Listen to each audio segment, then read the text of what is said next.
म्हसळा शहराचे उपनगर म्हणून ओळखणाऱ्या सकलप खारगाव खुर्द ग्रामपंचायत हद्दीतील गायब गटारे अखेर सुरू। कोकणातील शहर अथवा गावातील गटार रस्त्यावरून वाहणे म्हणजे स्थानिक स्वराज्य संस्थेचे मूल्यांकन ढासळण्याचे गृहीत धरले जाते।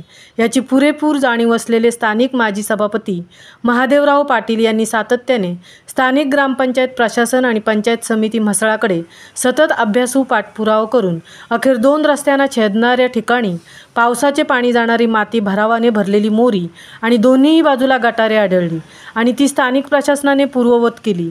यासाठी गटविकास अधिकारी माधव जाधवांची आणि ग्रामपंचायत विस्तार अधिकारी दामोदर दिघीकर, खारगाव खुर्द ग्रामपंचायत प्रशासक अशोक बाक्कर आणि ग्रामसेवक श्रीमती नीलम सुतार आणि ग्रामपंचायत कर्मचारी यांनी गांभीर्याने दखल घेऊन अखेर गटारे JCBचे सहाय्याने साफ करून दिली। त्याबद्दल महादेवराव पाटील यांनी गटविकास अधिकारी माधव जाधवांचे यांच्यासह सर्व प्रशासनाचे आभार मानले। महामुंबईसह संजय खांबेटे, म्हसळा।